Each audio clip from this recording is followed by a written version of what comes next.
Bab 717. Kamu akan tahu malam ini.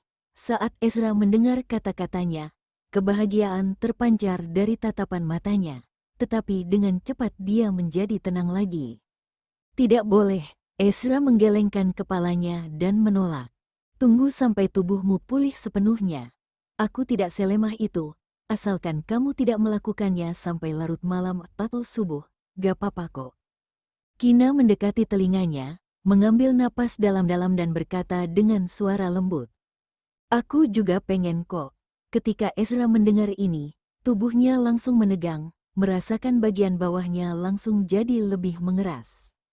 Kina melihat Ezra tidak bereaksi. Dia berkata lagi, baiklah, aku bisa menahannya. Setelah mengatakan itu, Kina dengan sengaja bergerak beberapa kali di dalam pelukannya. Secara kebetulan membuatnya bergesekan dengan milik Ezra di bawah sana, menyebabkan Ezra menarik napas dalam-dalam. Jangan bergerak, dia memperingatkan dengan suara yang dalam.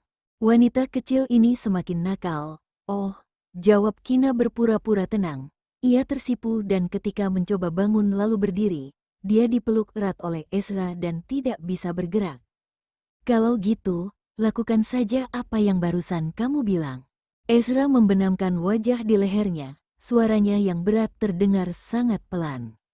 Ketika Kina mengatakan itu, tiba-tiba Ezra jadi tidak ingin keluar untuk makan malam dan hanya ingin melakukan sesuatu yang seru dengannya. Barusan aku banyak ngomong, jadi aku tidak tahu apa maksudmu. Kina sengaja menggodanya. Tidak masalah kalau kamu tidak tahu, kamu akan mengetahuinya malam ini. Setelah selesai bicara, Ezra mencium bibirnya lagi. Tok, tok, tok, tiba-tiba terdengar ketukan di pintu, membuat Kina kaget dan langsung mendorong pria yang menciumnya itu dan melirik ke arah pintu dengan gugup.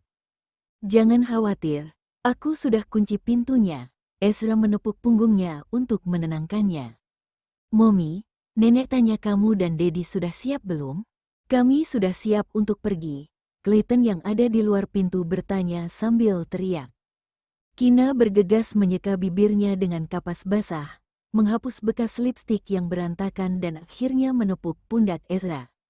Ia berkata, pergilah dan buka pintu untuk Clayton.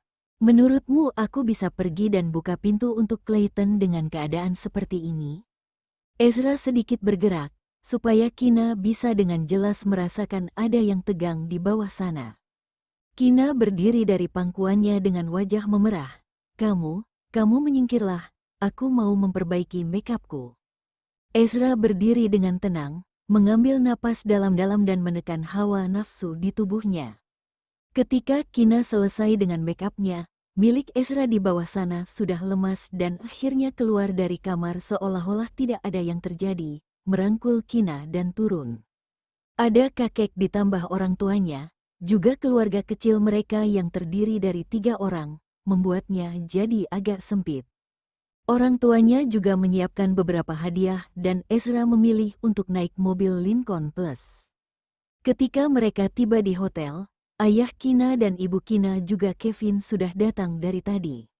Seperti yang diduga oleh pasangan Okto, kalau tetua Libra yang lainnya tidak datang. Yang lain juga tidak membahas tetua yang lainnya. Ini pertama kalinya aku lihat kamu pakai setelan jas. Kamu terlihat tampan. Kina berkata pada Kevin sambil bercanda, saat melihat rambutnya disemprot dengan hairspray dan setelan jas. Postur Kevin sangat bagus, memakai pakaian mewah yang dirancang dengan baik, membuatnya terlihat sangat elegan dan berwibawa. Penampilannya sudah tidak lagi seperti orang biasa tapi seperti artis papan atas. Ini adalah kata yang pertama dipikirkan oleh Kina. Dia ingat ketika menjadi penerjemah part-time, Kevin menemaninya untuk membeli pakaian dan dia membelikan Kevin jas yang cocok dengan temperamennya. Tapi Kina tidak pernah melihat Kevin memakainya. Penjelasannya adalah kalau memakai jas yang terlalu ketat seperti itu, akan membuatnya tidak nyaman ketika memakainya. Hari ini kan harus pakai baju yang sedikit formal. Kevin berkata sambil tersenyum tipis, menunjukkan kalau ia sedang dalam suasana hati yang baik. Ayo, kita berfoto untuk kenang-kenangan. Kina berinisiatif dan menariknya ke sudut yang kosong. Lain kali, kurasa aku tidak akan lihat kamu pakai jas lagi sampai kamu menikah. Dengan itu, Kina menggunakan ponselnya untuk mengambil foto Kevin beberapa kali. Setelah mengambil foto, Kina melihat foto-foto itu dan berpikir, benar kan, kalau punya wajah tampan dan tidak perlu sengaja berpose, semua fotonya juga terlihat sangat fotogenik. Untungnya, Kevin adalah anggota keluarga mereka. Jika tidak, mungkin Kina bisa mati karena iri dan dengki. Bu, ayo kita foto keluarga. Kina tiba-tiba berkata, lalu menarik orang tuanya dan memberikan ponselnya ke Ezra dan membisikkan peringatan. Ambil foto yang bagus, atau aku akan memukulmu. Ezra tersenyum acuh tak acuh, menunggu mereka berdiri dan dengan tenang mencari sudut foto yang bagus dan mengambil beberapa foto yang sempurna. Bu, ketika Albert pulang, kita akan ambil foto keluarga secara formal, boleh kan? Kina duduk kembali di meja makan dan mengobrol dengan ibunya sambil tersenyum. Hari ini Albert tidak ada di sini, kalau tidak mereka pasti sudah akan bersama. Tentu saja Ibu Kina sangat senang dan langsung setuju bahkan tanpa memikirkannya. Beberapa saat kemudian, Kina memilih salah satu foto dan di belakangnya ia taruh foto siluet seseorang lalu tertulis, orang ini punya kemampuan untuk menghilang kapan saja. Selesai mengedit foto, dia mempostingnya ke sosial medianya, keluarga yang beranggotakan 5 orang, kakakku, Kevin, dan yang ada di gambar ini Albert yang paling jelek di foto hari ini. Setelah beberapa saat, Albert memberitahuku kalau ketika dia kembali dengan adik ketiga dan Dea di akhir pekan, kita akan makan bersama lagi. Ibu Kina berkata sambil tersenyum kepada orang-orang yang hadir.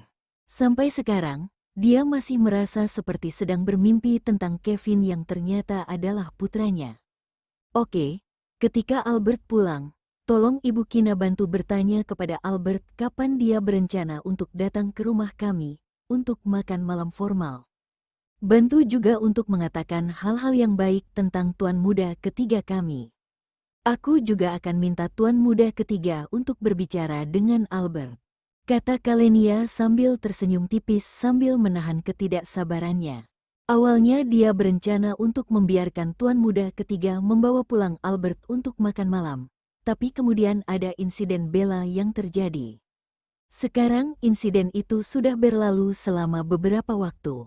Pertemuan dengan orang tua ini harus direncanakan. Lagi pula, Dea sudah sangat besar lalu Albert dan tuan muda ketiga sudah tidak muda lagi. Cepat atau lambat keduanya harus menikah. Baiklah, aku akan bicara dengannya. Ibu Kina setuju. Albert tidak lahir dari rahimnya, tapi dia sudah memperlakukan Albert seperti putrinya sendiri. Terlebih lagi, Albert dan tuan muda ketiga sudah cukup tua. Keduanya juga saling suka dan dia juga berharap Albert segera menetapkan pilihan. Jadi, masalah pertemuan Albert dengan orang tua Vito ditentukan dengan cara seperti ini. Mereka makan malam dan tidak berhenti mengobrol sampai hampir jam 11 malam. Semua orang minum banyak wine kecuali Kina dan Clayton. Ezra juga sudah berpikir jauh ke depan untuk memberitahu sopir keluarga Okto sebelumnya. Kevin, di sisi lain, memanggil sopir, kembali ke rumah keluarga Okto. Begitu Ezra melangkah ke kamar, dia yang sedikit mabuk mendorong seorang wanita kecil ke dinding. Kina menahan napas, punggungnya menempel di dinding, matanya yang berbinar menatap pria di depannya. Ezra, kamu mandi dulu, tahu apa yang akan terjadi malam ini? Dia tersipu dan mengingatkan Ezra dengan suara pelan dan gugup. Mereka telah jadi suami dan istri selama beberapa tahun. Tapi setiap kali Kina berpikir mereka akan melakukan hubungan seks, Kina tetap akan tersipu dan jantungnya berdebar kencang. Ia merasa sangat gugup dan tidak bisa tidak menantikannya. Aku sudah mandi sebelum pergi. Saat Ezra berbicara, jari-jarinya yang ramping dan lentik terlihat seperti tidak sabar dan dengan tenang membuka kancing gaun milik Kina. Bab 718, jadi kamu harus melakukannya. Ezra meraih kerah gaunnya dengan kedua tangan dan Kina berkata, Aku mau mandi. Biarkan aku mencicipi kamu dulu dan kita akan mandi bersama nanti. Selesai bicara, Ezra menundukkan kepalanya untuk mencium bibir Kina. Saat melihat kegigihannya, Kina merasa ragu dan akhirnya memilih untuk menyerah. Lupakan saja, pria ini sudah menahannya begitu lama kali ini. Dia akan membiarkan Ezra melakukan ini sesekali. Kina, buka bajuku. Ezra melepaskan bibirnya. Suaranya yang rendah dan penuh dengan nada yang tidak bisa dibantah. Detik berikutnya, dia mencium tulang selangkah Kina. Mendengar permintaan seperti itu darinya, tubuh Kina sedikit gemetar, sedikit terengah-engah dan tidak berani bergerak. Karena Ezra tidak bisa menunggunya untuk bergerak duluan, dengan keras ia menggigit tulang selangkanya dan melepas jaket dari tubuhnya. Hei, ini yang disebut sopan santun. Kina, cara ini yang disebut dengan sopan santun? Merasakan ada aliran listrik yang terasa di punggungnya, Kina tidak bisa menahan diri untuk tidak tersentak sejenak. Kamu jangan gerak, aku akan membantumu. Ketika ia selesai bicara, Kina mengangkat tangannya yang sedikit gemetar dan perlahan membuka kancing pakaian Ezra. Tatapan gelap dan dalam Ezra yang memancarkan hawa nafsu, menatap wajah Kina yang gugup dan tersipu. Ketika Kina menatap ke bawah, ia melihat bulu matanya yang panjang dan lentik, bibirnya sedikit terbuka dan terengah-engah. Tangan Kina yang membuka kancing bajunya gemetar tidak terkendali. Ezra jadi mau menggodanya sebentar, dengan cepat menundukkan kepalanya dan menyemprotkan napas hangat ke telinga Kina, lalu menggigit lehernya yang meninggalkan bercak merah muda. Kina yang sedang berkonsentrasi untuk membuka kancing pakaiannya, ketika Ezra menggodanya seperti itu, dia kaget dan mendesah pelan. Kina melihat ke belakang, mendorong Ezra dan berkata, kamu jangan gerak, aku tidak mau bantu kamu. Oke, aku tidak akan gerak. Ezra berdiri tegak dan menjauh setengah langkah darinya supaya Kina bisa melepaskan pakaian dari tubuhnya sesegera mungkin. Kina menarik napas dalam-dalam dan menahan rasa malu di hatinya. Diam-diam Kina berpikir, kenapa dia tidak membuka bajunya sendiri sih? Dulu Ezra sudah sering membuka pakaianku terlebih dulu dan sekarang dia ingin aku yang melakukannya. Sambil memikirkan hal ini, tangan Kina jadi tidak terlalu gemetar dan melepas semua pakaian Ezra sekaligus. Sudah tuh, Kina menghela napas panjang lega, seolah-olah dia telah menyelesaikan tugas yang sangat berat. Celananya belum, kan? Ezra mengingatkannya dengan memberi kode padanya. Hah, Kina sedikit terkejut sebelum dia menjawab. Lepas saja sendiri. Dia menggigit bibir bawahnya, menundukkan badannya dan menyelinap di bawah lengan Ezra. Ezra mengulurkan tangan dan menarik kembali Kina yang ingin melarikan diri dan berkata dengan nada tegas seperti pria tua. Lanjutkan, kamu tidak boleh melakukan sesuatu setengah-setengah. Kamu harus melakukannya dari awal sampai akhir. Aku tidak berani.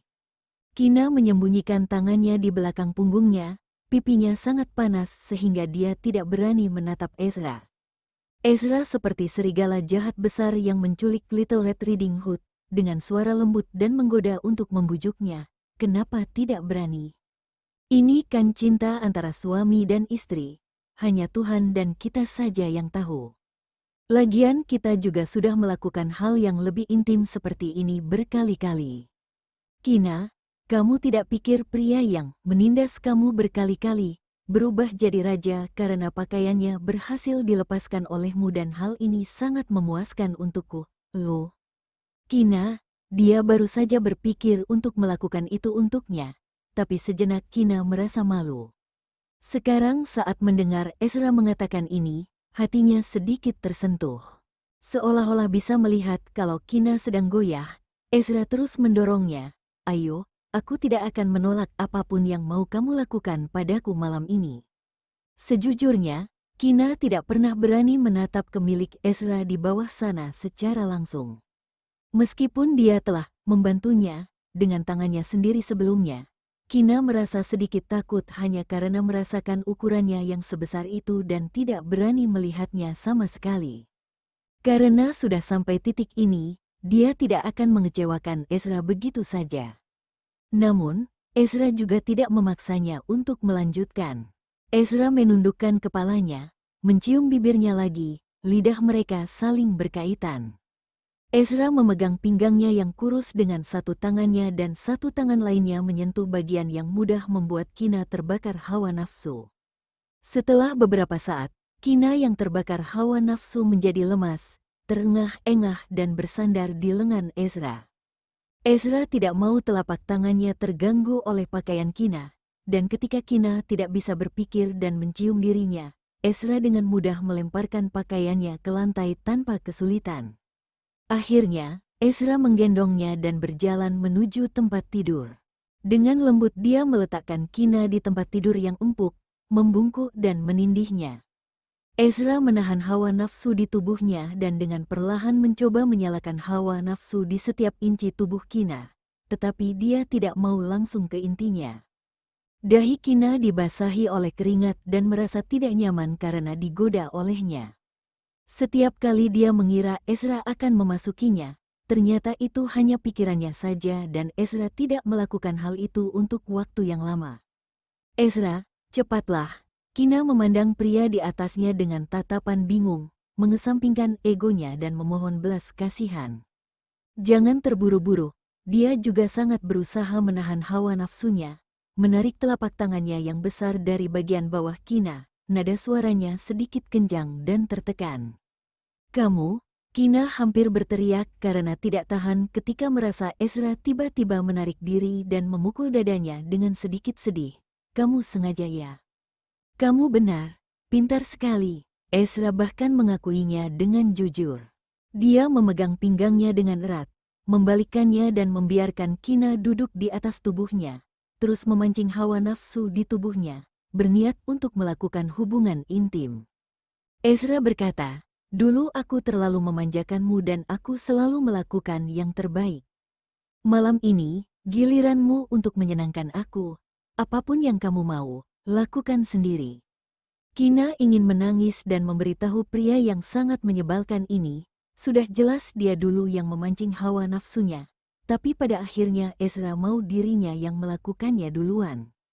Ezra, tunggu aku. Jika Kina tidak bisa membuatnya memohon untuk melakukannya malam ini, dia tidak akan disebut dengan Kina. Yah, aku menunggu.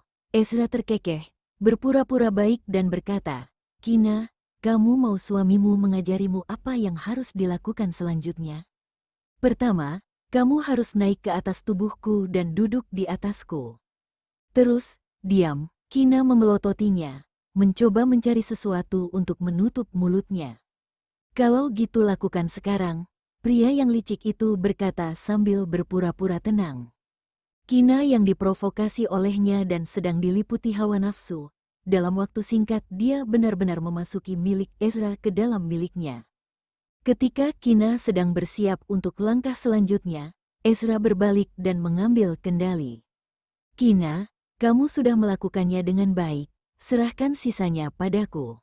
Sekarang kekuatan fisiknya tidak terlalu bagus jadi Ezra tidak bisa membiarkan Kina kelelahan untuk memuaskan dirinya. Karena jika Kina lelah melakukannya, Ezra lah yang akhirnya akan merasa frustasi. Kamu tidak serius dengan ucapanmu, Kina memprotes dengan tidak puas. Dia telah memikirkan apa yang harus dilakukan pada Ezra, tapi tiba-tiba dia malah berubah pikiran. Lain kali saja, kalau kamu sudah pulih, aku akan menuruti apapun yang kamu mau. Setelah selesai bicara, Ezra mematikan lampu kamar dan hanya menyisakan lampu meja kecil yang redup di samping tempat tidur. Meskipun Ezra tadi malam sangat mengendalikan diri dibandingkan dengan masa lalu, Kina masih tertidur sampai jam 10 pagi. Ketika dia membuka matanya, tatapan matanya bertemu dengan mata Ezra. Kok kamu belum bangun? Tanya Kina dengan pipi yang memerah.